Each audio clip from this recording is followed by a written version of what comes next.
السلام عليكم ورحمة الله وبركاته. يا على رسول الكريم. أما بعد.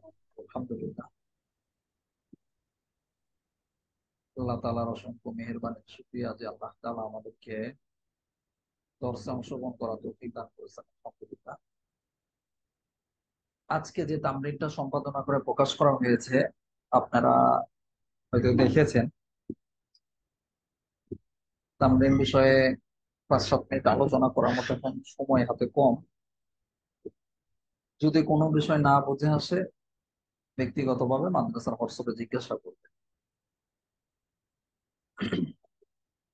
আমরা কিতাবের দিকে চলে যাচ্ছি। গতকালকে আমরা 280 নাম্বার কায়দা পর্যন্ত পড়েছিলাম। আজকে আমরা পড়ব 281 নাম্বার কায়দা থেকে।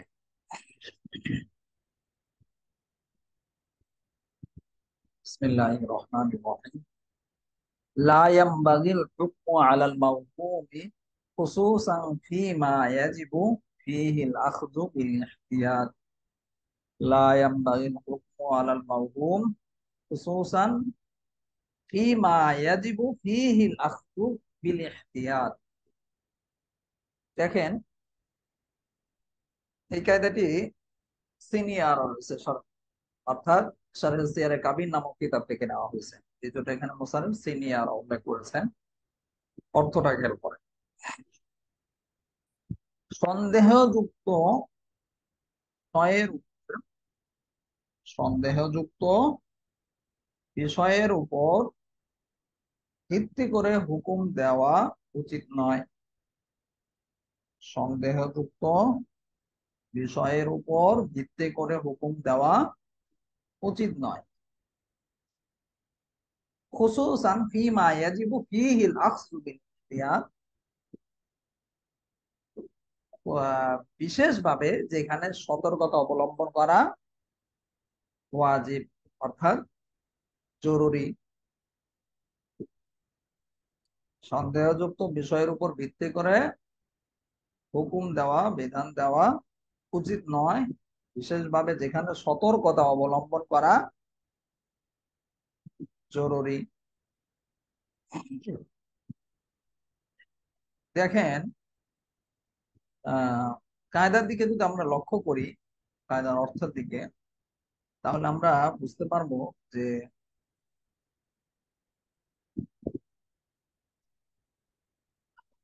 বিভিন্ন আহ বিষয়ে যে হুকুম আছে, বিধান আছে, এগুলো সাধারণত প্রবল ধারণার উপর হবে, অথবা যেটা নিশ্চিত ভাবে জানা যাবে ওইটার উপরে হয়ে থাকে। বিভিন্ন যে হুকুম আহকাম গুলো রয়েছে, এই আহকামের বিধানগুলো সাধারণত প্রবল ধারণার উপরে অথবা নিশ্চিত যেটা জানা যাবে ওইটার উপরে হয়ে থাকে। এর বিপরীতে যেটা সন্দেহযুক্ত, সংশয়পূর্ণ, ওই ধরনের বিষয়ের উপর কোনো হুকুমের ভিত্তি করাটা কি নয়, উচিত নয়। যেটাই কায়দার মধ্যে বলা হয়েছে লা ইয়ানবাগিল হুকমু আলাল মাওহুম, সন্দেহযুক্ত বিষয়ের উপর ভিত্তি করাটা উচিত নয়। এখানে একটা মেসাল দেওয়া হয়েছে, লম্বা মেসাল। সংক্ষিপ্ত করে যদি আপনাদেরকে আমি বলি, যে মুসলমান আহ যে সেনাবাহিনী আছে, যদি তারা দেখা যায় কখনো যুদ্ধের জন্য গেল, তো তাদের এমন জায়গায় তারা যুদ্ধের জন্য গিয়েছে যেখানে আহ আশেপাশে যে সমস্ত মুসলমানরা রয়েছে, যে সমস্ত রাষ্ট্র রয়েছে, তারা যদি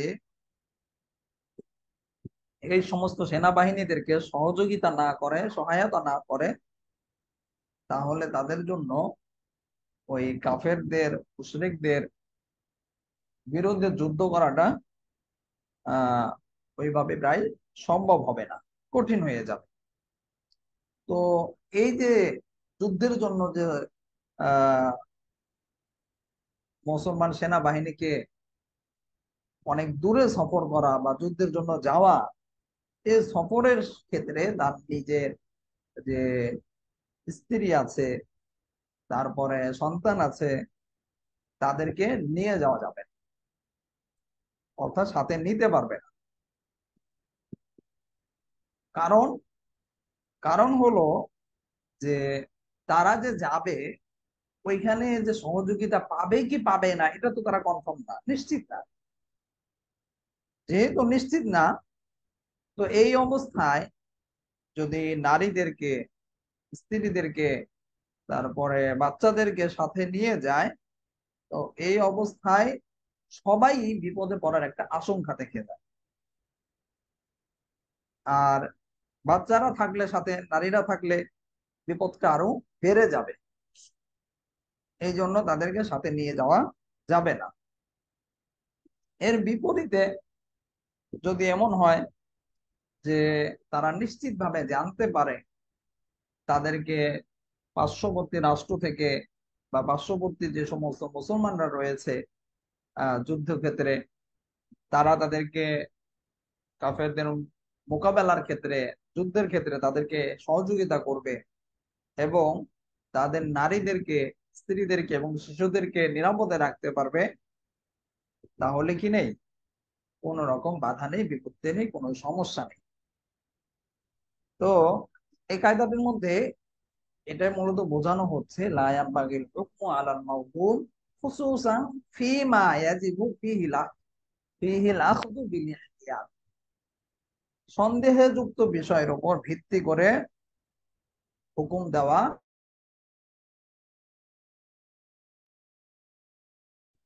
সন্দেহযুক্ত বিষয়ের উপর ভিত্তি করে হুকুম দেওয়া বা বিধান দেওয়া যাবে না, যেটা আমরা এই কায়দার মধ্যে লক্ষ্য করলাম। তারপরের কায়দাটা দেখেন, লা ইউনসাবু ইলা সাকিতিন কওলুন লাকিন্নাহু ফি মা'রাদিল হাজাতি বায়ান।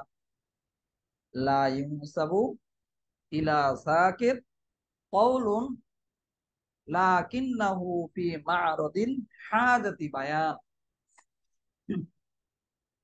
এই কায়দাটি আমরা দেখব যে মিম জিম রয়েছে, আমার শিন নুন রয়েছে, অর্থাৎ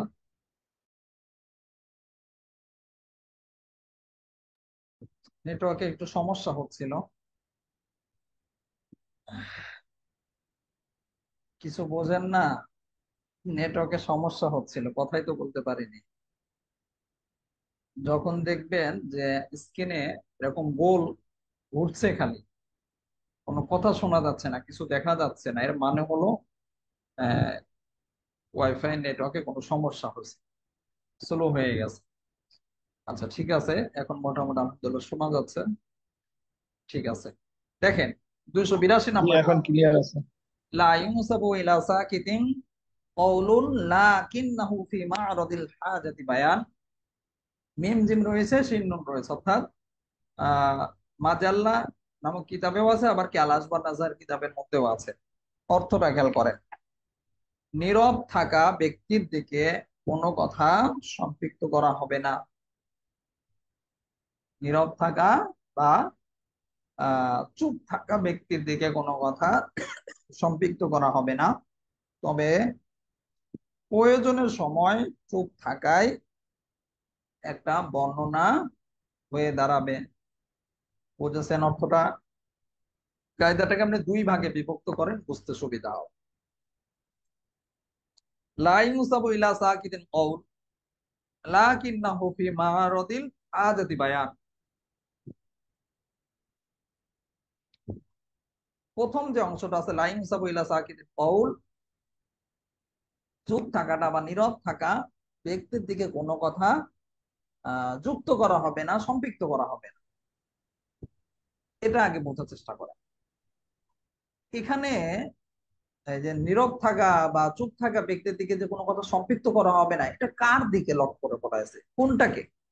মূলত এখানে আহ ইসলামী শরীয়ত মোতাবেক মানুষের যে লেনদেন রয়েছে, কেনা বেচার বেচা রয়েছে, ক্রয় বিক্রয় রয়েছে, এই লেনদেনের আহ যে উভয়ের যে কথাবার্তাকে এই কথাবার্তাকে মূলত এখানে উদ্দেশ্য নেওয়া হয়েছে। কায়দার প্রথম অংশে কি, লেনদেনের ক্ষেত্রে শরীয়তের শরীয়ত যে মানুষের বিভিন্ন ক্রয় বিক্রয়ের যে অনুমোদন দিয়েছে, ক্রয় বিক্রয় অনুমোদনের ক্ষেত্রে যে কথাবার্তা বলা হয়ে থাকে ক্রয় বিক্রয়ের ক্ষেত্রে, এই ক্রয় বিক্রয়কে যে নীরব থাকে বা চুপ থাকে ওই রকম ব্যক্তির উপরে কোন রকম হুকুম সম্পৃক্ত করবে না।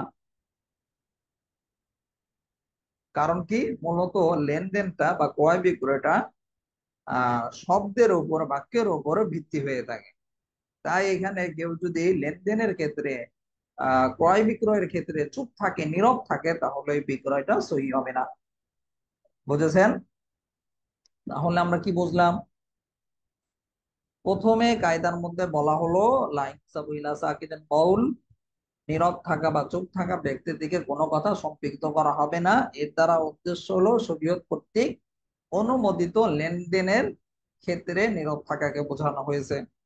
সুতরাং কোনো আহ অপরিচিত ব্যক্তি অন্য কারো মাল বিক্রি যদি, অন্য কোনো পণ্য যদি বিক্রি করে দেয়, আর মালের যে মালিক আছে সে যদি তা ক্রেতার কাছে সাপোর্ট করে, আর মালিক যদি মানে অন্য কোনো ব্যক্তি মানে তৃতীয় মানে দ্বিতীয় কোনো ব্যক্তি মালের মালিকের সামনে কি করলো, পণ্যের মালিকের সামনেই ওই পণ্যটা অন্যের কাছে সে দিয়ে দিল বা সোপর্দ করলো, আর এই অবস্থায় যে মালিক রয়েছে সে চুপ থাকলো, নীরব থাকলো, কোনো অনুমোদনও মানে কোন রকম কথাবার্তা কিছুই বললো না। এমনকি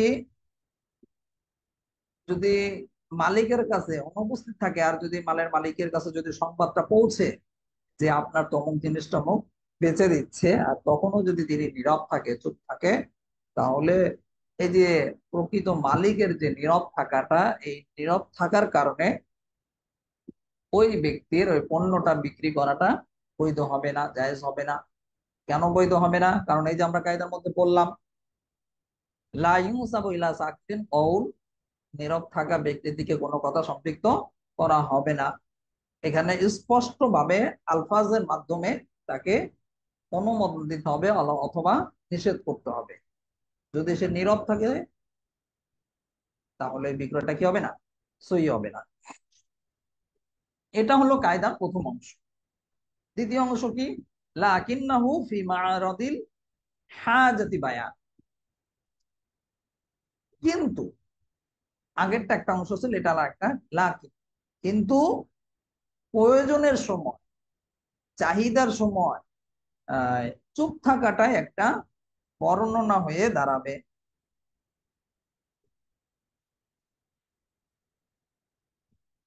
এর মানে কি? এর মানে হলো যখন বিশেষ চাহিদার মুহূর্ত হবে, বিশেষ ক্ষেত্র বিশেষে ফুকায়ে কেরাম উসুলবিদগণ বলেছেন যে তখন নীরব থাকাটাই তার কথা বললে যেরকম হতো, অর্থাৎ কথার সমকক্ষ ধরে নেওয়া হবে।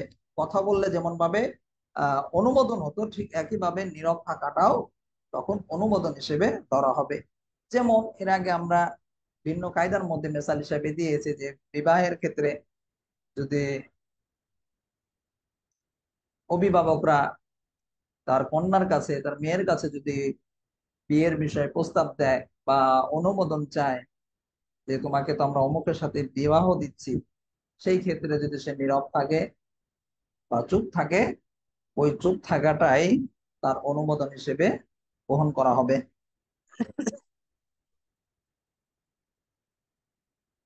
এটাও কি, বিশেষ চাহিদার ক্ষেত্রে, বিশেষ প্রয়োজনের ক্ষেত্রে এই চুপ থাকাটাও কথার সমকক্ষ হয়ে থাকে, যেটা আমরা দ্বিতীয় অংশের আহ বোঝার জন্য এই মেসালটা আমরা দিলাম। এরপরে আরো বেশ কিছু মেসাল ওলামায়ে কেরাম দিয়েছেন, যেমন ভাবে কাউকে যদি কিছু দান করা হয়, আর দান করে দেওয়ার পরে সে যদি নীরব থাকে বা চুপ থাকে, এটা হলো তার অনুমোদন, অর্থাৎ সে দানটা গ্রহণ করেছে, এটা বোঝাবে। অর্থাৎ মুখ দিয়ে যদি সে বললে যেরকম ভাবে গ্রহণ করা বোঝাতো, ঠিক একইভাবে যদি এখানে নীরব থাকে, এই নীরবটাও বা এই চুপ থাকাটাও সে দামটা গ্রহণ করেছে, এটা বোঝাতে। তারপরের কায়দাটা দেখেন, 283 নাম্বার কায়দা। লা ইউনফাযু লা ইউনফাযুল কদাউ মা ইযা কদা বিশাইইন মুখালিফিন লিল ইজমা। এই কায়দাটি সিন্নন রয়েছে, অর্থাৎ তালাশ ওয়ান নাজার কিতাব থেকে নেওয়া হয়েছে। অর্থটা খেয়াল করেন, উম্মতের ইজমার বিপরীত, উম্মতের ইজমার বিপরীত ফয়সালা করা হলে তা কার্যকর করা হবে না। উম্মতের ইজমার বিপরীত অর্থাৎ ঐক্যমতের বিপরীত ফয়সালা করা হলে তা কার্যকর হবে না। এর মানে কি? এর মানে খুবই সহজ। এর আগে আমরা সর্বপ্রথম ইজমা যে আহ ইসলামী শরীয়তের মজবুত একটা দলিল, শুধু কোরআন হাদিস, কোরআন হাদিস তো আছে, সাথে সাথে ইজমাও কি মজবুত একটা দলিল। আর ইজমাটাও কোরআন হাদিসের বাইরে কিছু।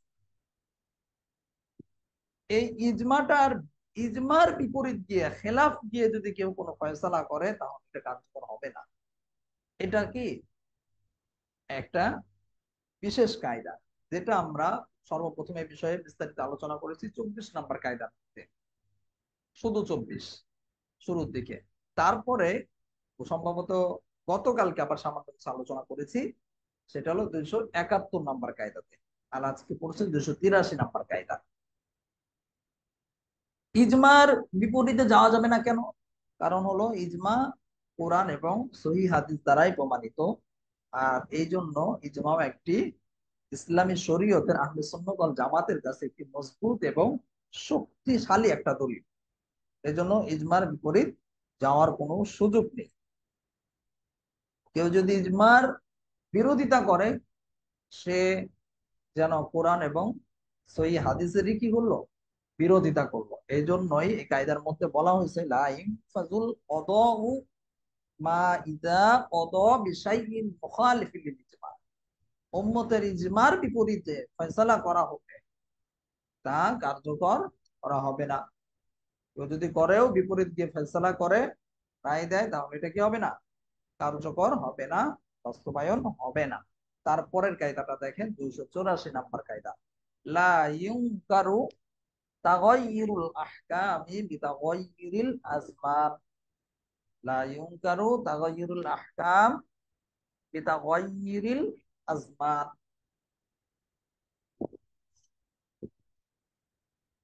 অর্থ খেয়াল করেন, এটাও মিম জিম রয়েছে, মাজাল্লাহ কিতাব থেকে নেওয়া হয়েছে। যুগের পরিবর্তনের কারণে, যুগের পরিবর্ধনের কারণে হুকুম আহকামের পরিবর্তনকে, পরিবর্তন আশাকে অস্বীকার করা যাবে না। লা ইনকারু তাগাইয়ুরুল আহকাম বিতাগাইয়ুরিল আসমান। এবারতটা একটু নতুন, কিন্তু আসলে কায়দাটা নতুন না। এর আগে আমরা 176 নম্বর কায়দার মধ্যে বিষয় বিস্তারিত আলোচনা করে এসেছি। তারপরেও এখানে সংক্ষিপ্ত ভাবে বলি। দেখেন, যুগের পরিবর্তনের কারণে, যুগ পরিবর্তনের কারণে হুকুম আহকামের মধ্যে পরিবর্তন আসাটা কি অস্বীকার করা যাবে না, এটাকে মেনে নিতে হবে। যেমন একটা সময় রাসূল সাল্লাল্লাহু আলাইহি ওয়াসাল্লামের যুগে আহ বাইতুল মাল থেকে মসজিদের ইমাম বা বিভিন্ন রাষ্ট্রীয় কাজে যারা নিয়োজিত ছিল তাদেরকে ভাতা দেওয়া হতো। তাদের জন্য আলাদাভাবে নিজের সংসার চালানোর ফিকির করতে হতো না। এমনকি যারা ইসলামের বিভিন্ন কাজে ব্যস্ত রয়েছে, কোরআন পাঠ, কোরআন শিক্ষা দেওয়া, আরো বিভিন্ন যত কাজ রয়েছে, সমস্ত কাজের ক্ষেত্রে কি ভাতা ছিল, তাদের জন্য আলাদা ফিকির করতে হতো না। কিন্তু কালের বিবর্তনে, সময়ের পরিবর্তে, সময় পরিবর্তন হওয়ার কারণে ধীরে ধীরে ওই সিস্টেমটা এখন পরিবর্তন হয়ে গেছে। এই জন্য ওলামায়ে কেরাম যুগ চাহিদার কারণে সময়ের দিকে লক্ষ্য করে দ্বীনে ইসলামকে হেফাজত করার জন্য তারা উলামায়ে মুতাআখিরিন বলেছেন যে কোরআন শিক্ষা দিয়ে ইমামতি করে ওয়াজ নসিহত করে মাদ্রাসায় চাকরি করে বেতন নিলে ভাতা নিলে এটা সম্পূর্ণরূপে জায়েজ হবে। এটা যুগ চাহিদার কারণে পরিবর্তন হয়েছে, যেটা আমরা এই কায়দার মধ্যে দেখলাম। ঠিক একই ভাবে একটা সময় আমরা আহ ভিডিও করা, অনলাইনে ছবি ছাড়া বা অনলাইনে মানে এক কথা ভিডিও টিভি এগুলো ইউজ করা বা ব্যবহার করা, অ্যান্ড্রয়েড ইউটিউবে ভিডিও করা, এগুলো উলামায়ে কেরাম খুব কঠোরতা করতেন। কিন্তু এখন যুগ চাহিদার কারণে, সময়ের পরিবর্তনের কারণে নিজেদের অস্তিত্বের সংকট তৈরি হয়েছে। যদি আমরা ভিডিওতে না আসি, অনলাইনে যদি নিজেদের ছবি না দেয়, নিজেদের যদি পরিচিতি না বাড়ায়, কেমন যেন আমরা কোণঠাসা হয়ে যাচ্ছে। আর আহলে বাতিল গুলো ধীরে ধীরে তারা এই অনলাইনকে ব্যবহার করে মানুষের মন মগজ তো দখল করছে, তাদের বেডরুমে পর্যন্ত পৌঁছে যাচ্ছে, যাদের কাছে আমরা দাওয়াত পৌঁছাতে পারি না। আর আমরা যারা এখনো অসচেতন রয়েছে তারা এই যুগ চাহিদাটাকে অস্বীকার করছে। যদিও আলহামদুলিল্লাহ অধিকাংশ উলামায়ে কেরাম এখন বুঝতে পারছেন যে না, আমাদেরও ভিডিও করার দরকার আছে, অনলাইনে আসার দরকার আছে, অনলাইন সচেতনতা তৈরি করতে হবে। যদি না করি আমরা নিজেরাই কোণঠাসা হয়ে যাচ্ছে। আর যারা সংখ্যাও লঘু আছে, যেমন হিজবুত তৌহিদ, কয়জন মানুষ আছে সারা গ্রামের মধ্যে? আপনি একজনও পাবেন না গ্রামে। অথচ দেখেন অনলাইনে লক্ষ লক্ষ ভিউ। আহলে কোরআনের খুঁজে পাবেন না, একটা জেলার মধ্যে একজন খুঁজে পাওয়া কঠিন। অথচ তাদের অনলাইনের মাধ্যমে প্রচার প্রসার হচ্ছে। কাদিয়ানে কিভাবে প্রচার প্রসার হচ্ছে? অনলাইনকে ব্যবহার। তো এখন অস্তিত্বের সংকট। আহলে হক যদি আহ আহলে সুন্নাত ওয়াল জামাতের মতাদর্শকে যদি জীবিত রাখতে চায়, জিন্দা রাখতে চায়, তাহলে যুগ চাহিদাকে স্বীকার করতে হবে। এই কায়দার মধ্যে এটা বলা হয়েছে লাইন করো তাগায়ুরুল আহকাম বিতাগায়ুরিল আজমান। যুগ পরিবর্তনের কারণে হুকুম আহকামের পরিবর্তন আসাকে অস্বীকার করা যাবে না। কাওয়াইদুল ফিক উসুলে আহ, এই কিতাবটা ইফতা বিভাগের খুবই গুরুত্বপূর্ণ একটি কিতাব, যেটা প্রতিটা ইফতা বিভাগে পড়ানো হয়। তো প্রতিটা কায়দাই কি শিক্ষণীয় এবং জরুরি।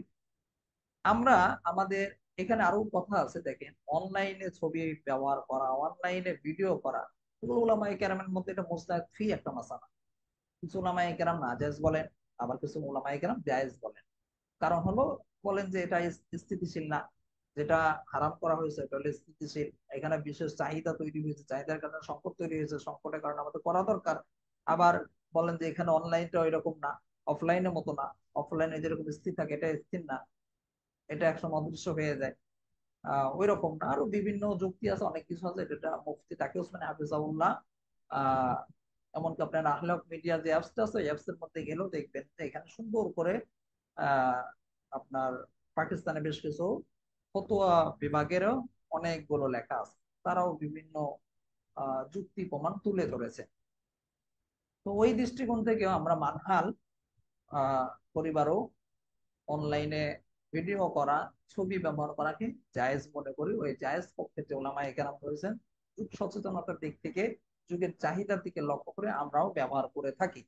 তবে বিশেষ করে আমরা যে তামরিন গুলো পিকচার যেগুলো দেই, যখন তামরিনের সাথে খাপ খায় এরকম পিকচার যখন একদমই পাই না, ছবি ছাড়া, মানে মানুষের মুখের ছবিটা যখন একদমই পাই না, তাড়াহুড়া থাকে, অনেক সময় ব্যস্ততা থাকে, খুঁজে বের করা বা করা অনেক টাইম লাগে, অনেক সময়ের ব্যাপার থাকে, তখন আমরা দিই।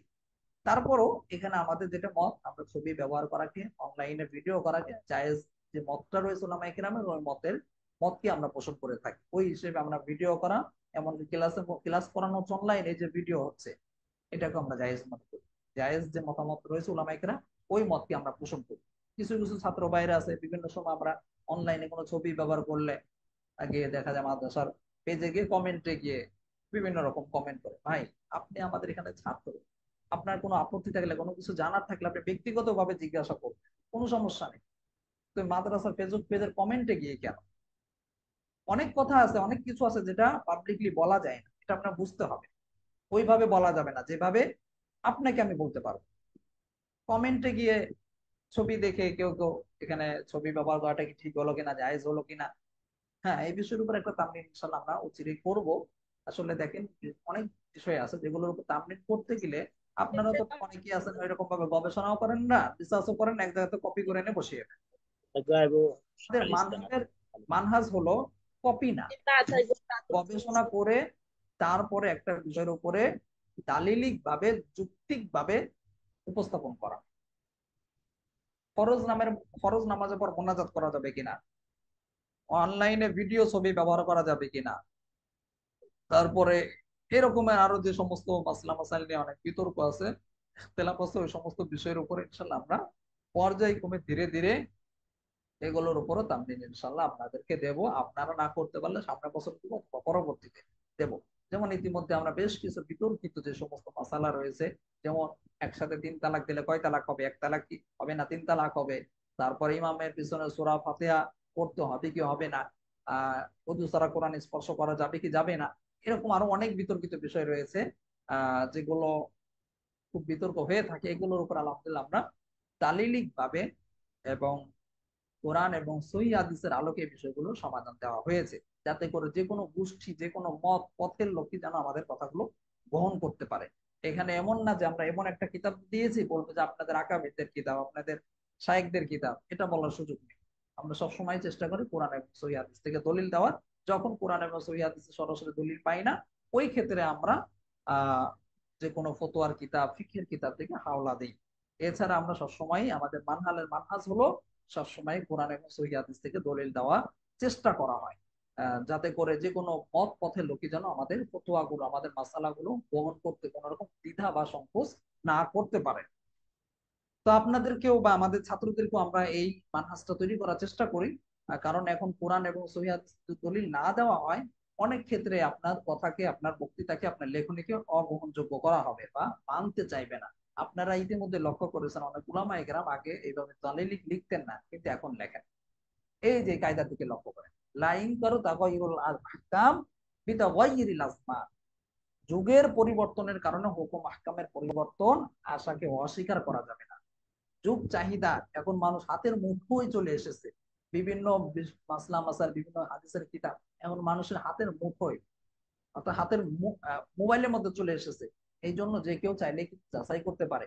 আপনি বললেন যে সহিহ বুখারীতে আছে, একটা হাদিস বলে দিলেন, একদম সাধারণ মানুষও চাইলে ওই কথাটা কিন্তু আবার যাচাই করতে পারবে, অথচ বুখারীতে নেই। এই এই জন্য সচেতন হতে হবে, সবসময় চেষ্টা করতে হবে দলিল ছাড়া কথা বলবো না, দলিল ছাড়া কোনো বয়ান করবো না, দলিল ছাড়া কোনো লেখনী লিখবো না। যদি জানা না থাকে, জানা নেই স্পষ্ট ভাবে বলে দাও। আচ্ছা, পরের কায়দাটা দেখেন, আশা করি এই কায়দাটা বুঝেছেন। খুব গুরুত্বপূর্ণ একটা কায়দা, যদিও এই কায়দাটা আমরা পিছনে ভিন্ন অর্থে পড়ে এসেছি, মোটামুটি একটা ভিন্ন কাছাকাছি একটা কায়দা গিয়েছে। পরের কায়দাটা দেখেন, 285 নম্বর কায়দা, মাজতামা মুহরিমুন ওয়া মুবিহুন ইল্লা গলাবাল মুহরিম। হারামকারী নস এবং হালালকারী নস একত্রিত হলে বা জমা হলে হারামকারী নস প্রাধান্য পাবে। বুঝেছেন অর্থটা?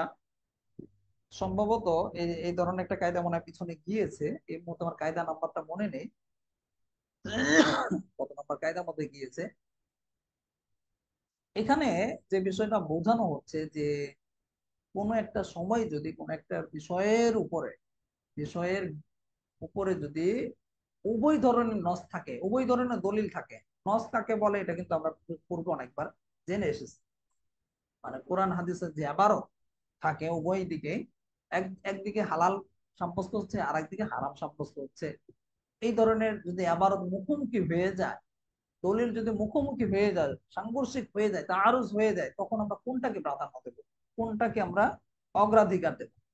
তো এখানে এই কায়দার মধ্যে এটা সমাধান দেওয়া হয়েছে যে হালাল হারাম নস যদি জমা হয়ে যায়, একত্রিত হয়ে যায়, তখন হারাম যে নসটা আছে ওই নসটাকে প্রাধান্য দিতে হবে। এটাই হানাফি মাযহাবের কি রায় বা মত।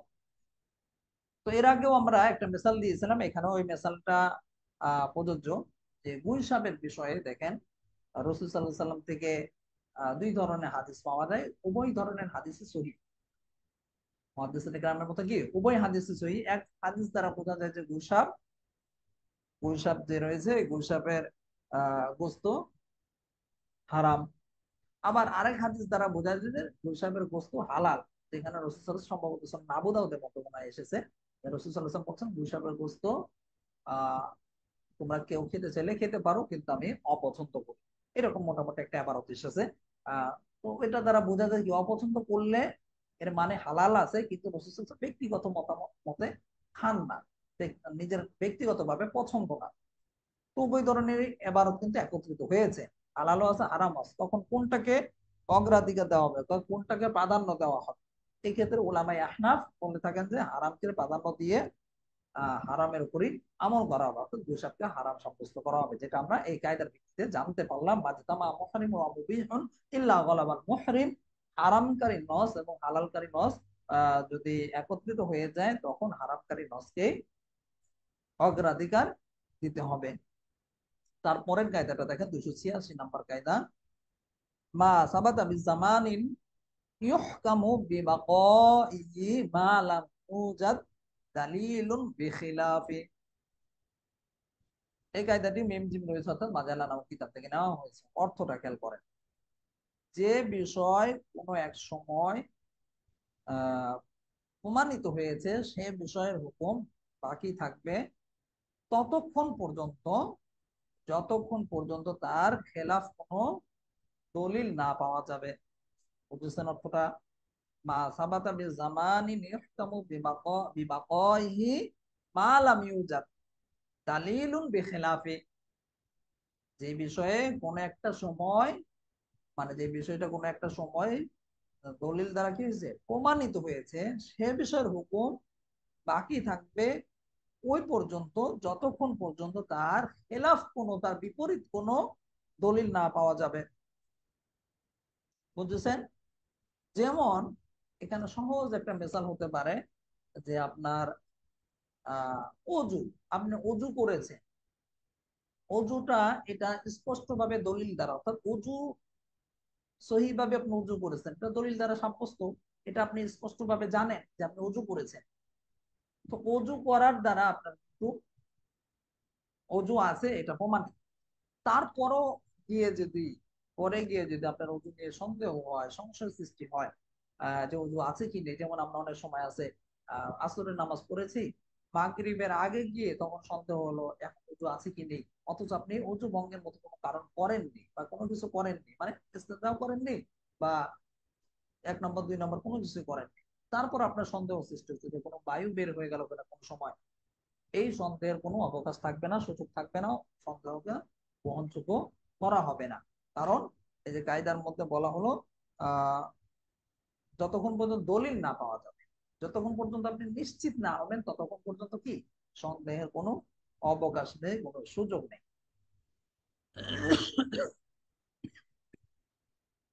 এমনি ভাবে পাক না পাকের ক্ষেত্রে কাপড়, আপনার একটা পবিত্র কাপড়, পাক কাপড় আপনি পরিধান করে নামাজ পড়েছেন বা পরে আছেন, পরবর্তীতে আপনার সন্দেহ হলো যে কাপড়টা পাক আছে না নাপাক হয়ে গেছে, তাহলে এই সন্দেহের কোনো অবকাশ থাকবে না বা সুযোগ থাকবে না, গ্রহণ করা হবে না এই সন্দেহকে, যতক্ষণ পর্যন্ত আপনি নিশ্চিত ভাবে না জানতে পারবেন যে আপনার কাপড়ের মধ্যে কোথাও কি নাপাক লেগে আছে বা যুক্ত আছে।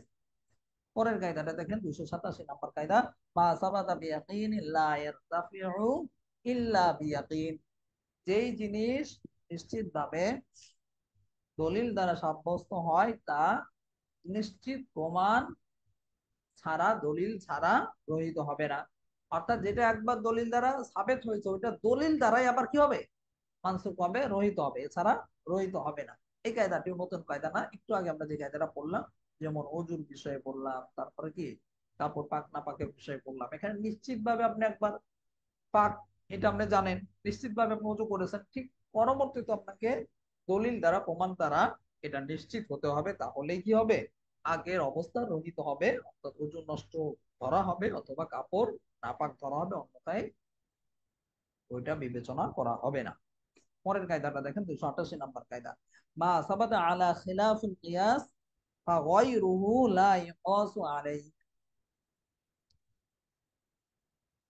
অর্থ খেয়াল করেন, যে বিষয় কিয়াসের বিপরীত সাবেত হয় সে বিষয়ের উপর অন্য কোন বিষয়কে কিয়াস করা যাবে না।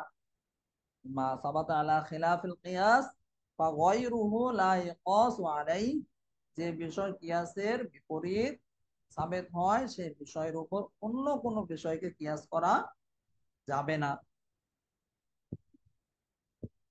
তো কিয়াস কাকে বলে?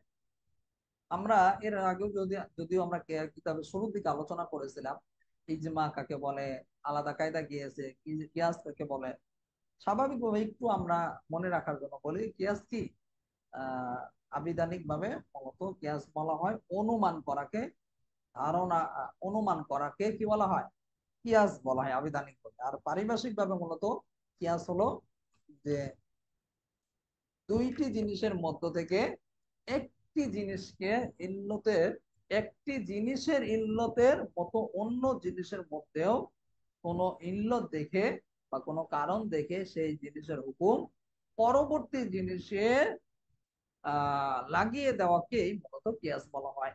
এটা হলো পারিভাষিক ভাবে বলা হয় থাকে একটা, অর্থাৎ একটা জিনিসকে যে ইল্লতের কারণে সাবেত করা হয়েছে, ওই জিনিস ওই ইল্লতটা যদি আবার অন্য আর একটা জিনিসের মধ্যে ইল্লতটা যদি পাওয়া যায়, যদি পাওয়া যায় তাহলে ওইটা কি কি ওইভাবে সাবেত করাকে কিয়াস বলা হয়ে থাকে।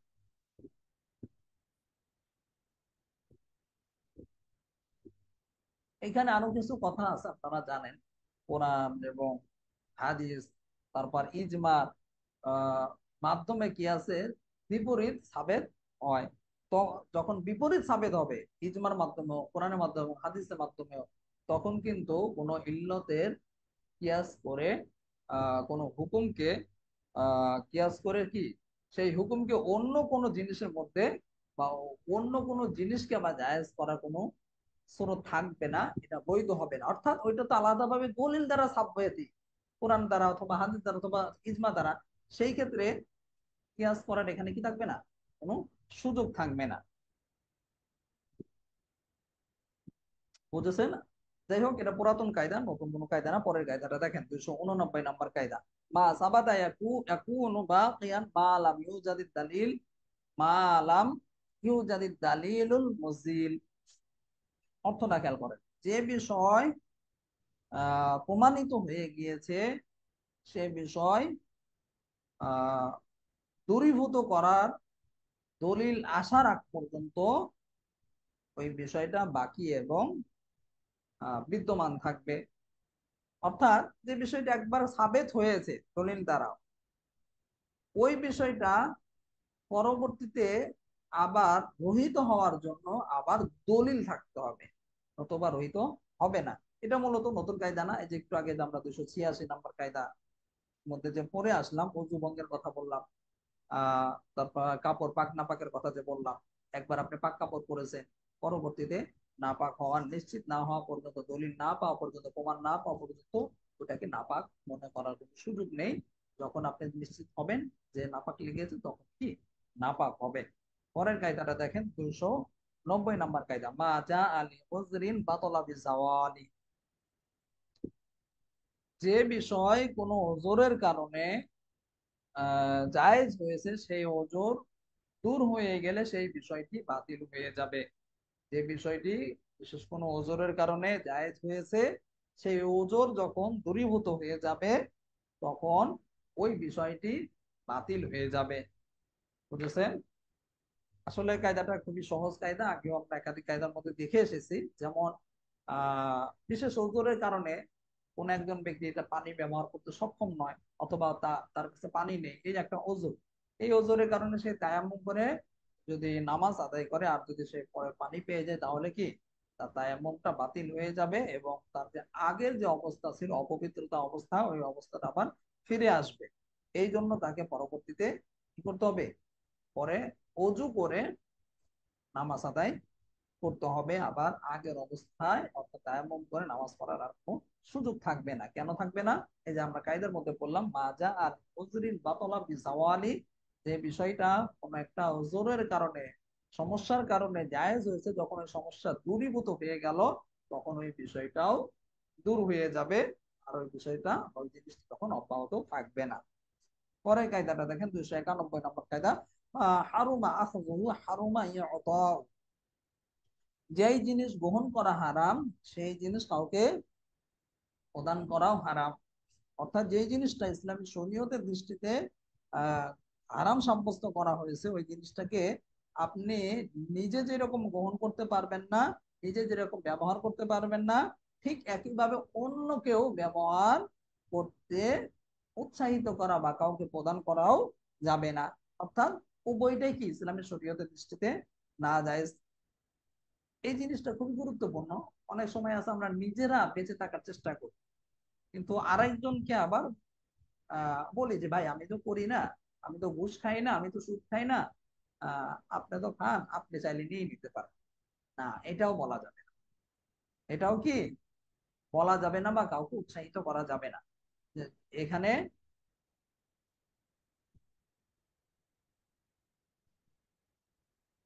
এখানে এই কায়দাটির মধ্যেও আমরা বুঝলাম যে যেগুলো যেই জিনিস কি হারাম করা হয়েছে, ওই জিনিসটা পরবর্তীতে কাউকে হারাম হলে ওই জিনিসটি কাউকে প্রদানও করা যাবে না, যেমন সুদ ঘুষ ইত্যাদি হতে পারে। তারপরে কায়দাটা দেখেন, 292 নম্বর কায়দা, মা হারুমা ফিআলু হারুমা বা তলাবু। মা হারুমা ফিআলুহু হারুমা তলাবু, যেই কাজ করা হারাম সেই কাজ চাওয়াও কি হারাম। বুঝতেছেন? একটু আগে বলা হলো যেই কাজ করা হারাম, আহ মানে যেই জিনিস গ্রহণ করাটা হারাম, ওই জিনিসটা কি অন্যকে প্রদান করাটাও হারাম, অন্যকে দেওয়াও যাবে না। আর এখন বলা হচ্ছে মা হারুমা হারুমা তলাব, তলব করাও যাবে না। যেটা হারাম ওইটা কি তলব করাও যাবে না, চাওয়াও যাবে না। কারণ কি উভয়টাই গুনার মধ্যে যুক্ত হবে। একই কায়দা, প্রায় কাছাকাছি কায়দা খাটে। শুধু মানে আগের কায়দাটা 291 নম্বর কায়দা বা 92 নম্বর কায়দার মধ্যে তেমন কোনো পার্থক্য নেই। কারণ হলো উভয়টি কি হারাম। হারাম কাজে সহযোগিতাও করা যাবে না, আবার হারাম কাজের ক্ষেত্রে প্রার্থনাও করা যাবে না বা চাওয়াও যাবে না, বা অন্য কাউকে উৎসাহিত করা যাবে না। পরের কায়দাটা দেখেন, 293 নম্বর কায়দা, মা হাসলা বিসাবাবিন খাবিসিন ফাসাবিলু রদ্দু। যেই সম্পদ অবৈধভাবে, যে সম্পদ অবৈধভাবে অর্জিত হয়েছে, অর্জিত হবে, সেই ক্ষেত্রে একটি মাত্র পথ, তা হলো মালিকের নিকট ফিরিয়ে দেওয়া। খুব গুরুত্বপূর্ণ একটা কায়দা, যদিও সহজ কায়দা, কিন্তু বিষয়টা কি খুব গুরুত্বপূর্ণ। অনেক সময় আমাদের দেশের আমলা, রাজনীতিবিদ, বিভিন্ন জন অবৈধভাবে কি করে টাকা পয়সা আয় করে, তারপরে গিয়ে শেষে গিয়ে তাবলিগে যায়, অথবা কোনো ওলামায়ে কেরামের সাথে সহবত রেখে দাড়ি টুপি রেখে হজ করে এসে বলে আমি এখন হাজি, আমি আল্লাহর কাছে তওবা করেছি, হজ করেছি, আমার সব গুনাহ মাফ।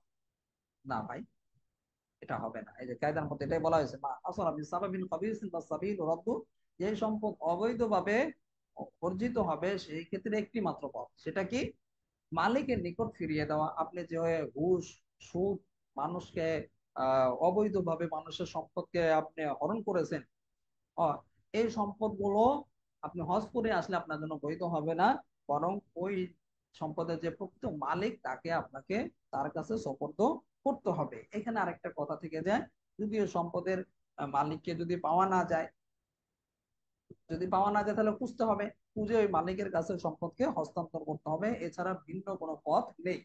এটা হলো হকুল ইবাদ। আর যদি এমন হয় যে ওই মালিককে আপনি জানেনই না, বা আপনি যখন নিয়েছিলেন তার পরবর্তী দিকে আপনি আর খুঁজে পাচ্ছেন না, বা তাকে যাচাই করা বা তাকে খুঁজে বের করা সম্ভব না, বা তাকে আপনার মনে নেই, বা সে মারা গেছে, এরকম অনেক কিছু হতে পারে। তো এই সমস্ত ক্ষেত্রে ওলামায়ে কেরাম যেটা বলে থাকেন, যখন মালিক সম্পর্কে অবগত হওয়া বা জানা কোনোভাবে সম্ভব হবে না, তখন ওই সম্পদ বা ওই জিনিস সওয়াব ছাড়াই বা সওয়াবের নিয়ত ছাড়াই দান সদকা করে দেওয়া তার জন্য আবশ্যক হবে। তারপরের কায়দাটা দেখেন, 294 নম্বর কায়দা, মা রাআহুল মুসলিমুনা হাসানান ফাহুয়া ইনদাল্লাহি হাসান। যেই জিনিস মুসলমানদের নিকট সুন্দর সাব্যস্ত হয়, সেই জিনিস আল্লাহ তাআলার নিকটও সুন্দর সাব্যস্ত হয়। বুঝেছেন? যেই জিনিস মা রাআহুল মুসলিমুনা হাসানান ফাহুয়া ইনদাল্লাহি হাসান, যে জিনিস মুসলমানদের নিকট সুন্দর সাব্যস্ত হয় সেই জিনিস আল্লাহ তাআলার নিকটও সুন্দর সাব্যস্ত হয়। এখানে দেখেন সাধারণভাবে আমরা জানি মুসলমানদের স্বভাব কি হবে, তারা কোরআন এবং হাদিসের আলোকে, সহিহ হাদিসের আলোকে তারা নিজেদের জীবন যাপন করবে, অর্থাৎ নসের বিপরীতে গিয়ে তারা কোনো আমল করবে না স্বাভাবিকভাবে।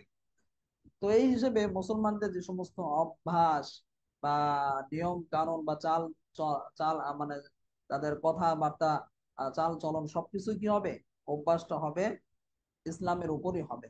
এই জন্য এখানে এভাবে বলা হয়েছে যে মুসলমানদের কাছে যে জিনিসটা সুন্দর সাব্যস্ত হবে, ওই জিনিসটা আল্লাহ তাআলার কাছেও সুন্দর হিসেবে সাব্যস্ত হবে। তো এই ক্ষেত্রে আমরা দেখতে পাই অনেক সময় যুগ চাহিদার কারণে, যুগের পরিবর্তনের কারণে কিছু কিছু বিষয়ের মধ্যে আমরা পরিবর্তন আনি। যেমন ভাবে বর্তমান যুগে যেভাবে মাদ্রাসা, তারপরে প্রচলিত সিস্টেমে যে দাওয়াত, অর্থাৎ একাডেমিক ভাবে 10 বছর, 12 বছর অথবা নির্দিষ্ট একটা সময়ের মধ্যে হাফেজ হওয়া, আলেম হওয়া, মুফতি হওয়া ইত্যাদি যে সিস্টেম গুলো আছে, এগুলো কিন্তু রাসূল সাল্লাল্লাহু আলাইহি ওয়াসাল্লাম থেকে ছিল না। কিন্তু এই প্রচলিত নিয়মটা মুসলমানদের সুবিধার দিকে লক্ষ্য করে, মুসলমানদের প্রচলনের দিকে লক্ষ্য করে এগুলো মুসলমানরা সুন্দরভাবে এটা গ্রহণ করেছে। ঠিক একইভাবে দাওয়াতের যে সিস্টেমটা, আগে আমরা নতুন একটা দাওয়াতের একটা সিস্টেম ছিল অনলাইন আসার আগে, দাওয়াতে তাবলিগের মাধ্যমে অথবা ওয়াজের মাধ্যমে, মাহফিলের মাধ্যমে ইত্যাদির মাধ্যমে দাওয়াতের প্রচার প্রসার করা হতো। কিন্তু পরবর্তীতে এখন এসে বিশেষভাবে দাওয়াতের মাঠটা এখন দখল করে নিয়েছে ইউটিউব, ফেসবুক বা বিভিন্ন অনলাইন প্ল্যাটফর্ম গুলো দখল করে নিয়েছে। তো ইত্যাদি যে সমস্ত পদ্ধতি চালু হয়েছে, এগুলো ইসলাম হেফাজতের জন্য, মানুষের মধ্যে সহি দিনকে পৌঁছে দেওয়ার জন্য এই সমস্ত বিষয়কে গ্রহণ করা হয়েছে। তো মুসলমানরা যেহেতু ইসলামের সাথে আল্লাহ তাআলার সন্তুষ্টির জন্য, ইসলামকে প্রকৃতভাবে মানুষের কাছে পৌঁছে দেওয়ার জন্য, প্রকৃত ইসলাম পৌঁছে দেওয়ার জন্য এটা করেছেন। এটা যেমন ভাবে মুসলমানদের কাছে গ্রহণযোগ্য হবে, মুসলমানদের কাছে সুন্দর সাব্যস্ত হবে, ঠিক একইভাবে চাহিদার দিকে লক্ষ্য করে আল্লাহ তাআলাও, এই প্রয়োজনের দিকে লক্ষ্য করে আল্লাহ তাআলাও কি এটাকে, আল্লাহ তাআলার নিকট এটা গ্রহণযোগ্য হিসেবে সাব্যস্ত হবে। তারপরে কায়দাটা দেখেন, 295 কায়দা, মা ফি জিম্মাতি লা ইয়াতাআয়্যানু ইল্লা বিল কবদি। জিম্মাদারিতে থাকা বস্তু হস্তগত করার মাধ্যমেই নির্ধারিত হবে। জিম্মাদারিতে থাকা বস্তু হস্তগত করার মাধ্যমেই নির্ধারিত হবে, অর্থাৎ কোন একটা জিনিস আপনার জিম্মায় রয়েছে, ওই জিনিসটা আপনি হস্তগত না করলে আপনার কি হবে না, জিম্মা থেকে ওইটা রহিত হবে না, অর্থাৎ হস্তগত করতে হবে। এটা আমরা এর আগেও গতকালকে একটা কায়দার আলোচনা করলাম যে এখানে আবার ঋণের কথা বলা হয়েছে। একই ঋণের বিষয়, তারপরে দানের বিষয়, এগুলো কি আপনি যতক্ষণ পর্যন্ত হস্তগত না হবে ততক্ষণ পর্যন্ত আপনি মালিক হবেন না। একজনকে দান করলেন, বললেন যে ভাই আমি দান করলাম, কিন্তু দানটা তার হস্তগত করেননি। ঋণ পরিশোধ করলেন কিন্তু তার হস্তগত করেননি। হস্তগত না করা পর্যন্ত ওইটা তার জন্য কি হবে না, নির্ধারিত হবে না। পরের কায়দাটা দেখেন, 296 নম্বর কায়দা, মা কানা সাবিতান ফাইন্নাহু ইয়াবকা বিবাকাই বাদি আসারিহি ওয়ালা ইয়ারতাফিউ ইল্লা বি'তিরাদি মা'নান ওয়া মিসলু।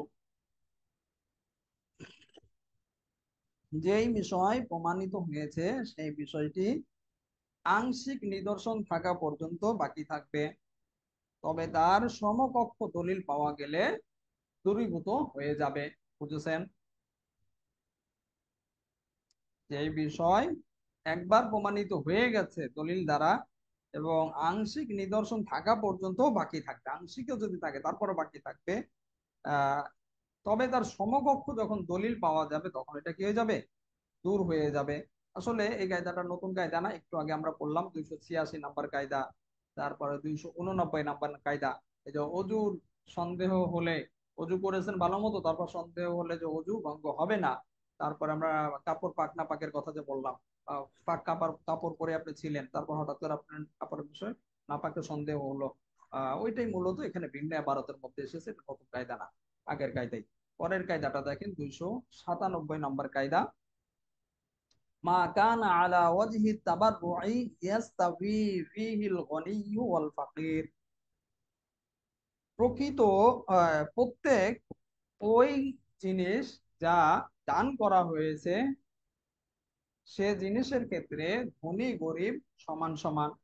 বুঝতেছেন অর্থটা? মা কানা আলা ওয়াজহি তাবাররুই ইয়াস্তাবি ফিহিল গনি ওয়াল ফাকির। প্রত্যেক ওই জিনিস যা দান করা হয়েছে আহ সেই জিনিসের ক্ষেত্রে ধনী গরিব সবাই কি সমান সমান বরাবর। অর্থাৎ এটা নতুন কায়দা না, এর আগে আমরা কয়েকটা কায়দার মধ্যে পড়েছি, আপনাদের একটা মেসাল দিলে মনে পড়বে। মনে করেন কোন একজন ব্যক্তি কি করলো, সে কবরস্থানের জন্য জায়গা দিল, অথবা একটা মুসাফিরখানা করে দিল মানুষের সুবিধার জন্য, বা দান করলো, একটা জায়গা দান করলো যেখানে মুসাফিরখানা তৈরি করা হোক, অথবা সে একটা জায়গা দিল যেখানে কবরস্থান তৈরি করা হলো, অথবা সে একটা কোনো টিউবওয়েল গেড়ে দিল মানুষের জন্য পানির অভাব দূর হয়ে যায়, ইত্যাদি যে দানগুলো করলো, এই প্রতিটা দান আহ এই প্রতিটা জিনিস, কবরস্থান, মুসাফিরখানা, এই টিউবওয়েল, সবাই কি ব্যবহার করতে পারবে, সবার জন্য এটা প্রযোজ্য হবে, সবার জন্য জায়েজ হবে, সে চাই ধনী হোক অথবা গরিব হোক। এখানে শুধু গরিবরা ব্যবহার করতে পারবে, ধনীরা ব্যবহার করতে পারবে এমনটা না। তারপরের কায়দাটা দেখেন, 298 নম্বর কায়দা, মাই মা ইউবতানা আলা সামাই লা ইয়াসকুতু মা লাম ইয়াসমা। যে বিষয় শ্রবণ করার উপর ভিত্তিশীল তা শ্রবণ করার পূর্ব পর্যন্ত হুকুম প্রমাণিত হবে না। বুঝেছেন? যে বিষয় শ্রবণ করার উপর ভিত্তিশীল তা শ্রবণ করার পূর্ব পর্যন্ত হুকুম প্রমাণিত হবে না। যেমন মনে করেন এখানে একটা ছোট্ট একটা মেসাল দিয়েছে, যে কোনো একজন ব্যক্তি যদি দারুল হরবে থাকা অবস্থায় যদি ইসলাম গ্রহণ করে, আর সে যদি দারুল ইসলামে মুসলমানদের কাছে যদি হিজরত করা তার পক্ষে সম্ভব না হয়, সে যদি হিজরত করতে না পারে, এবং শরীয়তে যে সমস্ত হুকুম আহকাম রয়েছে, নামাজ, রোজা, হজ, যাকাত ইত্যাদি যদি যেহেতু সে শ্রবণ করতে পারেনি, জানতে পারেনি, তাহলে এই অবস্থায় কি তার জন্য নামাজ, রোজা, হজ, যাকাত ইত্যাদি যে বিধিবিধান গুলো রয়েছে এগুলো পালন করাও তার জন্য আবশ্যক হবে না। অর্থাৎ নামাজ রোজা তার আদায় করতে হবে না, কারণ সে তো জানেই না, সে তো শ্রবণই করতে পারেনি, সে তো শিখতেই পারেনি, সে তো জানেই না, এই জন্য তার জন্য এটা কি আবশ্যক হবে না। এমনকি সে যদি ওই অবস্থায় মারাও যায়, তারপর সে জান্নাতে প্রবেশ করবে, যেটা আমরা ভিন্ন আরেকটা কায়দা কিন্তু পিছনে পড়ে এসেছি। তারপরে কায়দাটা দেখেন, 299 নম্বর কায়দা, মা ইয়ামতাদ্দু ফালিদাওয়ামিহি হুকমুল লিবতিদাই ওয়া ইল্লা লা। এই কায়দাটি সিন্নুর রিসাত আল আসমান নাজার কিতাব থেকে নেওয়া হয়েছে। অর্থটা খেয়াল করেন, যার মধ্যে, যে জিনিসের মধ্যে স্থায়িত্ব রয়েছে, তার স্থায়িত্বের জন্য প্রাথমিক অবস্থার হুকুম ধার্য করা হবে, অন্যথায় এর বিপরীত হুকুম হবে। বুঝছেন? আবার দেখেন, মা ইয়ামতাদ্দু ফালিদাওয়ামিহি হুকমুল ইবতিদাই ওয়া ইল্লা লা, যার মধ্যে স্থায়িত্ব রয়েছে, যার মধ্যে কি রয়েছে স্থায়িত্ব রয়েছে, তার স্থায়িত্বের জন্য প্রাথমিক অবস্থার হুকুম ধার্য করা হবে, অন্যথায় বিপরীত হুকুম ধার্য হবে। অর্থাৎ এখানে যেটা বলা হচ্ছে, যে মনে করা হবে যে তার যে অবস্থাটা হয়েছে এই অবস্থাটা কি এখনই শুরু হয়েছে। যদি কোনো অবস্থা এমন হয় তার মধ্যে স্থায়িত্বের গুণ নেই, তাহলে কি মানে দীর্ঘদিনের গুণ নেই, এমন যদি হয়, স্থায়ী হয় না, তাহলে শুরুর অবস্থা হুকুমটাই তার জন্য ধার্য করা হবে। যেমন এখানে দেখেন মেসাল হিসেবে কায়দায় হাসিয়ার মধ্যে বলা হয়েছে, যদি কোনো একজন ব্যক্তি যদি তার স্ত্রীকে বলে যে তুমি যখন সুস্থ হবে তখন তালাক, তুমি যখন সুস্থ হবে তখন কি তালাক। তো এই কথা বলার দ্বারা যখনই তার স্ত্রী সুস্থ হয়ে যাবে তখনই কি সাথে সাথে তালাক হয়ে যাবে। আহ এমনি ভাবে এখানে দেখেন, তাৎক্ষণিক ভাবে তালাক হবে না কেন? কারণ এই সুস্থতাটা কি এটা বিলম্বিত হয়, একটা স্থায়ী গুণ এমন আছে, এটা সুস্থ হতেও পারে নাও হতে পারে। এই জন্য যখন সুস্থ হবে তখনই কি হবে, ওইটা কার্যকর হবে। অথবা যদি সে বলে, হাসিয়ার মধ্যে দেখেন এগুলো আছে, যে হায়েজ আসার আগ পর্যন্ত, হায়েজ যখন হায়েজ গ্রস্ত হবে, তা তখন কি তুমি তার স্ত্রী, মানে কোন একজন ব্যক্তি তার স্ত্রীকে বললো যখন তোমার হায়েজ আসবে বা হায়েজগ্রস্ত হবে তখন তুমি তালাক হয়ে যাবে। এখানে যদি সে ওই অবস্থায় যদি হায়েজ থাকেও তারপরেও কি পরবর্তীতে যখন সে হায়েজ আসবে তখনই কি তালাক পতিত হবে। তারপরে কায়দাটা দেখেন, সহজ কায়দা এটা। মালুল মুসলিমিনা লা ইয়াসিরু গনিমাতান লিল মুসলিমিনা বিহাল। 300 নম্বর কায়দা। এই কায়দাটি সিনিয়রের অর্থাৎ কি ইরশাদুল সিয়ারে কাবির নামক কিতাব থেকে নেওয়া হয়েছে। অর্থটা খেয়াল করেন, মুসলমানদের সম্পদ কোনো অবস্থাতেই অন্য মুসলমানের জন্য গনিমত হিসেবে সাব্যস্ত হয় না। বুঝেছেন? মুসলমানের সম্পদ অন্য মুসলমানের জন্য কখনোই কি হবে না, গনিমত সাব্যস্ত হবে না। তাহলে গণভবনের যে যে চেয়ার টেবিল, আমাদের মাদ্রাসার হুজুররাও দেখলাম, আপনারা তো হয়তো ভিডিও দেখেছেন, আমি নিজে গণভবনে গিয়েছিলাম। তো গণভবনে যে আমাদের হুজুররাও যে দেখলাম চেয়ার টেবিল যে যা পারছে সব মাথায় করে নিয়ে আসছে, সেলফি তুলছে। জায়েজ হবে?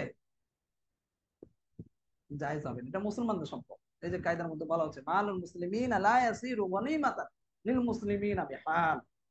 মুসলমানদের সম্পদ কোনো অবস্থায় অন্য মুসলমানের গনিমত হিসেবে সাব্যস্ত হবে না। ছাত্ররা বলে গনিমতের মাল ভাই নেয়ার।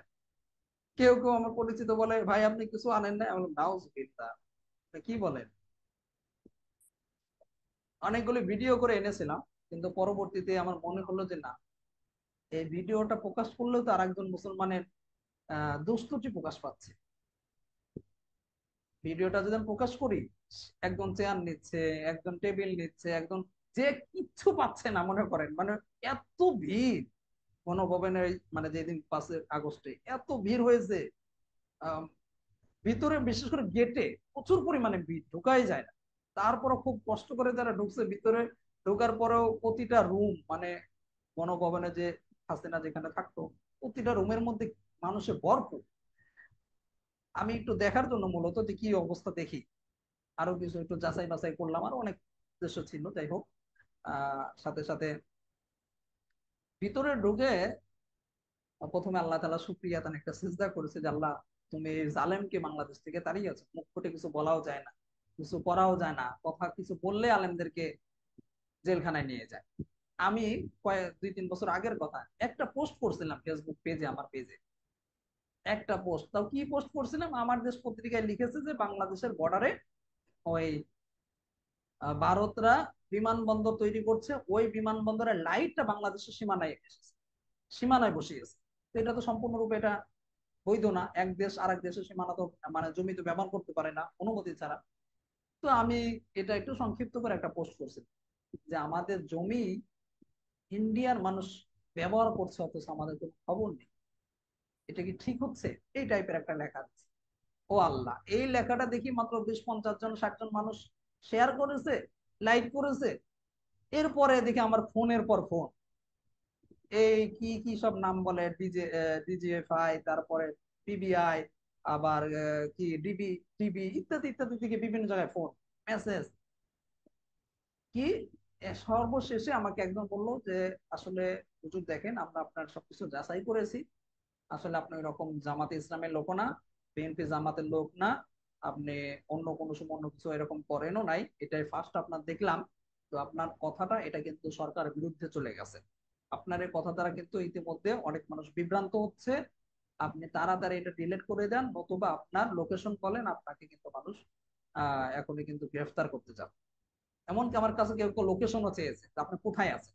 লোকেশন ট্র্যাকটা তো আর সবাই করতে পারে না, এটা বিশেষ প্রযুক্তি লাগে, যেটা আহ গোয়েন্দা বাহিনীর বিশেষ টিমের কাছে থাকে, সবার কাছে থাকে না। আওয়ামী লীগের অনেক নেতারা পর্যন্ত আমাকে ফোন করেছে যে আপনি থাকেন কোথায়, খালি জায়গাটার নাম বল, মানে আমি জায়গাটার নাম বলে আমার শেষ করে দিই, এমন একটা অবস্থা। কেন আমি প্রশ্ন করলাম, আমি বললাম যে ভাই দেখেন, আমি তো মাতৃভূমির মায়া মমতার দিকে, মায়া মমতার কারণে বা দেশকে ভালোবাসে দিকে করেছি। আমি আসলে করেছি, আমি এটা যে মন মন মতো করেছি বা মন গড়া করেছি এমন না, আমি বলতে আমার দেশ পত্রিকায় দেখেছিলাম, এই জন্য আমি এটা দেখে করেছি। বলে আপনি কি জানেন না আমার দেশ পত্রিকা মাহবুবুর রহমানের বিএনপির, তাহলে আপনি ওইটা করলেন কেন? বললাম ভাই আসলে আমার দেশ পত্রিকাও তো এক সময় বাংলাদেশের যতটুকু আমরা জানি প্রথম সারির একটা পত্রিকা। তো ওইদিকে আমি লক্ষ্য করে বা ওইদিকে ওই জিনিসটা ভেবেই যে এটা তো কোনো গুজব হতে পারে না, মিথ্যা কথা তো তারা ছাড়বে, প্রচার করবে না। তো এই জন্য আমি তাদের ওই কথাটা, যখন তারা এটা পত্রিকায় দিয়েছে অনলাইনে, ওইটা দেখে আমি এই পোস্টটা করেছি। তারপরে আমি কোন রকম মাপটা চেয়ে মেয়ে তাড়াতাড়ি পোস্টটা ডিলিট করে তারপরে বাঁচি। যাই হোক, মানে মূল কথা যেটা আমি এই কায়দা দ্বারা বোঝাতে চাচ্ছি আপনাদেরকে, মালুল মুসলিমিন আলা ইয়াসিরু গনিমাতান লিল মুসলিমিন, হাল মুসলমানের সম্পদ অন্য মুসলমানের জন্য কখনোই কি হবে না, গনিমত হবে না। এই জন্য একজন মুসলমান চাইলেই সে কি করতে পারবে না, সংসদ ভবনে ঢুকে যে কোনো জিনিস চুরি করা বা যে কোনো জিনিস নিয়ে আসা। আমি দেখলাম এসি পর্যন্ত খুলে নিয়ে যাচ্ছে সংসদে, আমি নিজে দেখেছি। আমি যখন গিয়েছি দেখলাম, আমার কাছে ভিডিও আছে, এসি খুলে নিয়ে যাচ্ছে। কিছু পায় নাই, বাইরে এসি লাগানো রয়েছে, এসির যে ইটা আছে আমরা যে বক্সের মতো থাকে বাইরে, ওইটা পর্যন্ত খুলে নিয়ে যাচ্ছে। এমন মানুষ, এটা কোনোভাবে কি হবে না, জায়েজ হবে না। কারণ এটা কোনো হাসিনার সম্পদ না, শেখ মুজিবের সম্পদ না, এটা হলো মুসলমানের বাংলাদেশের জনগণের সম্পদ, মুসলমানদের সম্পদ। সুতরাং এখানে কি গনিমত হিসেবে গণ্য হবে না। এখানে দেখেন এই কায়দার মিসালের মধ্যেও বলা হয়েছে যে জঙ্গে জামালের কথা বলা হচ্ছে। জঙ্গে জামালের সময় আলী রাদিয়াল্লাহু আনহুর যে সমস্ত সৈন্যগণ ছিল, যখন যুদ্ধ শেষ হয়ে গেল, যুদ্ধ থেকে যে সমস্ত তারা সম্পদ মানে পেল, ওইগুলোকে গনিমত গনিমত হিসেবে আহ ও তাদের মধ্যে বন্টন করে দেওয়ার তারা আবেদন করল। তখন আলী রাদিয়াল্লাহু আনহু তাদেরকে মূলত উত্তর দিলেন যে তোমাদের মধ্যে কোন ব্যক্তি আয়েশা রাদিয়াল্লাহু আনহাকে গনিমত হিসেবে নেবে। অর্থাৎ আহ এই এই উত্তর দ্বারা তিনি বুঝিয়েছেন যে আসলে তোমরা যে আবেদনটা করেছে এই আবেদনটা কি গ্রহণযোগ্য না। কোনো কারণ কোনো ভাবেই মুসলমানের সম্পদ অন্য কোনো মুসলমানের জন্য বৈধ নয়। অর্থাৎ গনিমত হিসেবে এটা গ্রহণযোগ্য হবে না। বৈধ হবে তখনই যখন ইসলামী শরীয়ত মোতাবেক হবে। যেমন ক্রয় বিক্রয়ের মাধ্যমে, দানের মাধ্যমে, অথবা হাদিয়ার মাধ্যমে, যে সমস্ত ইসলামী যে সমস্ত বৈধ পদ্ধতি আছে, এই পদ্ধতির মাধ্যমেই একজন মুসলমানের সম্পদ অন্য মুসলমানের জন্য জায়েজ হবে, অন্যথায় জায়েজ হবে না। কেউ যদি অন্যথায় কোন মুসলমানের সম্পদ যদি নেয় বা দখল করে বা গনিমত হিসেবে যদি সে মনে করে যে আমার জন্য এটা গনিমত, তাহলে এটা সম্পূর্ণ কি কি হবে, না জায়েজ হবে। আচ্ছা ঠিক আছে, আজকে এই পর্যন্তই থাক। ইনশাল্লাহ আগামীকাল থেকে আমরা 301 নম্বর কায়দা থেকে পড়বো। মোটামুটি আমরা প্রায় শেষের দিকে চলে এসেছি, আর মাত্র 126টা কায়দা আছে। মোট কয়টা কায়দা, 426টা কায়দা। তার মধ্যে আমরা 300 কায়দা আলহামদুলিল্লাহ পড়ে ফেলেছি, আর 126টা কায়দা আছে আমাদের হাতে ইতিমধ্যে। আজকে হলো কয় তারিখ গেল, 12 তারিখ, 13, 14, 15, 16, 17, 18, 19 তারিখের মধ্যে আমরা শেষ করে ফেলবো। অর্থাৎ আর 7 দিন আছে, 7 দিনের মধ্যে ইনশাল্লাহ আমরা শেষ করে ফেলবো। আর শেষের দিনে গিয়ে 20 তারিখে অথবা এর আগে যদি 1-2 দিন আগে শেষ হয়ে যায় আলহামদুলিল্লাহ, না শেষ হলে আমরা 7 দিনের মধ্যে শেষ করার চেষ্টা করব। তারপরে গিয়ে একদিন আপনাদের পরীক্ষার বিষয়ে সাজেশন দেওয়া হবে, কিভাবে পরীক্ষায় লিখবেন, কিভাবে খাতা জমা দিবেন ইত্যাদি বিষয়ে। টুকিটাকি অনেকগুলো বিষয়, জোর গুরুত্বপূর্ণ বিষয় আপনাদেরকে বিশেষভাবে দর্শের মধ্যে বলা হবে, লিখিত ভাবে বলা হবে। সবাই মাদ্রাসার গ্রুপটা একটু খেয়াল করবেন, যখন কোনো এলান দেওয়া হয় এগুলো একটু খেয়াল করে ওই অনুযায়ী আপনারা প্রস্তুতি নেবেন। আল্লাহ তাআলা আমাদেরকে সবাইকে আমল করার তৌফিক দান করুন।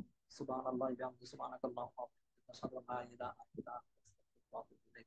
আসসালামু আলাইকুম ওয়া রাহমাতুল্লাহ।